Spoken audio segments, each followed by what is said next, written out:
आज हम गीता के ज्ञान को अपने जीवन में कैसे लागू करें, इस पर गहराई से विचार करेंगे। इस पवित्र धर्म ग्रंथ का एक छोटा सा श्लोक हमें इतना ज्ञान दे सकता है कि यह किसी व्यक्ति के पूरे जीवन को बदल सकता है। श्रीमद् भगवत गीता की गहराई ही इतनी है कि आप इसमें जितना गहराई से उतरेंगे, उतना ही अपने समस्या के पार होते चले जाएंगे। इसलिए आज के इस वीडियो में बताए गए कहानियों को अगर आपने गहराई से जान लिया और समझ लिया, तो आपको लगने लगेगा कि कैसे भगवत गीता के उपदेश प्रैक्टिकली आज के युग में भी हम मनुष्यों के समस्या का समाधान किस तरह से करती है। इसलिए अगर आप अपने जीवन में अच्छे बदलाव चाहते हैं तो इस वीडियो को अंत तक अवश्य देखिए। तो चलिए मित्रों, शुरू करते हैं। पहली कहानी यह कहानी है अरुण की। वह अपने जीवन की व्यथा कुछ इस तरह से कहता है। मैं बहुत ही डिप्रेस्ड हूं। मेरा जीवन एक गहरे कुएं की तरह है जहां से निकलने का कोई रास्ता ही नहीं है। मैं हमेशा से इस तरह हताश नहीं था। कुछ समय पहले तक मैं बहुत खुश था। एक अच्छा करियर, अच्छे दोस्तों के समूह और जीवन में आगे बढ़ने का जुनून था। वह सभी था जो हर किसी इंसान को जीने के लिए प्रेरित कर सके। लेकिन अचानक से ना जाने एक ही पल में सब कुछ खत्म सा हो गया। अरुण एक मध्यम वर्गीय परिवार से था। उसके घर में किसी भी चीज की कमी नहीं थी। उसके परिवार में माता पिता और एक बहन भी थी, और बड़े होने के बाद उसे कोई खास संघर्ष भी नहीं करना पड़ा था। उसके पापा भी अच्छी जगह नौकरी करते थे और अरुण ग्रेजुएशन के बाद एक बहुत ही अच्छी नौकरी पा लेता है। लेकिन उसे अपने शहर से दूर किसी दूसरे शहर में जाना पड़ता है। अरुण कहता है कि मेरा काम तो बहुत अच्छा चल रहा था। मेरे माता पिता भी मेरे प्रोग्रेस से बहुत खुश थे, और फिर कुछ दिनों बाद बहन की शादी भी हो गई। वह भी एक अच्छे परिवार में हुई, और मेरे मम्मी पापा मेरे साथ ही अपार्टमेंट में शिफ्ट हो गए। और तभी कोविड महामारी आ गई, और हर किसी की तरह हम भी डरे हुए थे। इसलिए हमने भी इस बीमारी से बचने के लिए पूरी कोशिश की। लेकिन ना जाने कहां से यह बीमारी हमारे घर में भी दस्तक दे जाती है। सबसे पहले तो मैं बीमार हुआ। मेरी इम्यूनिटी अच्छी थी तो मैं ठीक हो गया। फिर मेरे मम्मी पापा को हुआ, लेकिन दोनों की हालत दिन ब दिन खराब होती चली गई।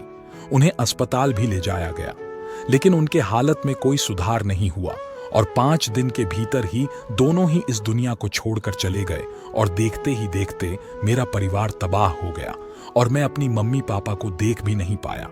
उनकी मौत अरुण के लिए एक बहुत बड़ा सदमा था, क्योंकि उसने कुछ ही दिनों में अपने जीवन के 2 सबसे बड़े महत्वपूर्ण लोगों को खो दिया था। और इस बीमारी का डर इतना ज्यादा था कि कोई अरुण से मिलने भी नहीं आ सका। यहां तक कि उसकी बड़ी बहन भी उसके साथ शोक नहीं मना सकी।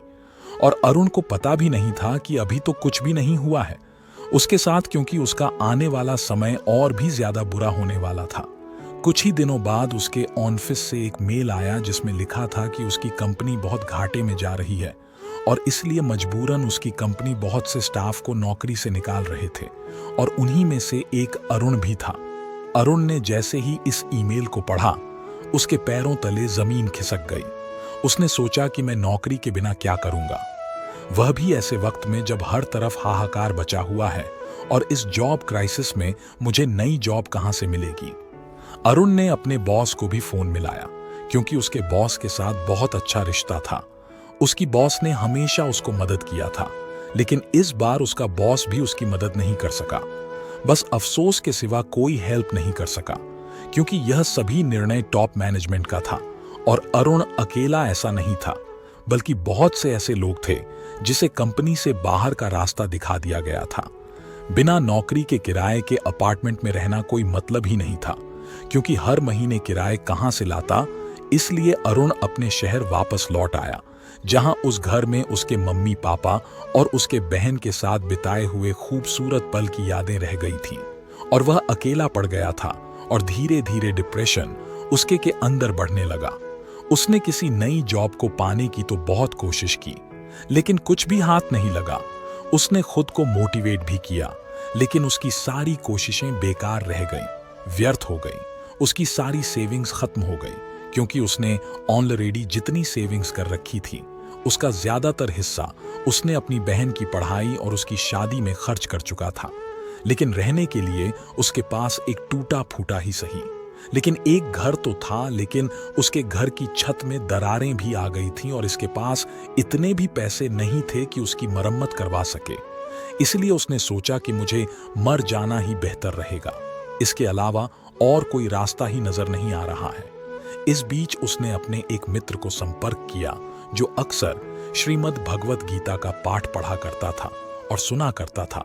उसके मित्र को पता था कि बहुत सारे लोग डिप्रेशन और कई तरह की मानसिक बीमारियों का शिकार हो चुके हैं। कई लोगों की लाइफ बिल्कुल बर्बाद हो गई है और जिसका सदमा वह बर्दाश्त ही नहीं कर पा रहे हैं। ऊपर से लोग बीमारी के डर से एक दूसरे से भी दूरियां बना रहे हैं। तो उसके मित्र ने सबसे पहले उसे भगवत गीता का यह श्लोक सुनाया, मात्रा स्पर्शास्तु कोन्ते शीतोषण सुख दुखदा आगमा पायनो नित्य स्थान स्थिति। स्वभारत इसका मतलब है कि श्री कृष्ण अर्जुन से कहते हैं कि इस संसार में सर्दी गर्मी सुख और दुख आते जाते रहते हैं, इसलिए निराशा में डूबे मत रहना और अपने उत्साह को तो बिल्कुल भी ना छोड़ो। विश्वास को ना तोड़ो और सहनशील बनो। अगर वह अच्छे दिन नहीं रहे तो यह बुरे दिन भी नहीं रहने वाले। आसान भाषा में अगर समझा जाए तो संसार में सब कुछ आने जाने वाला ही होता है।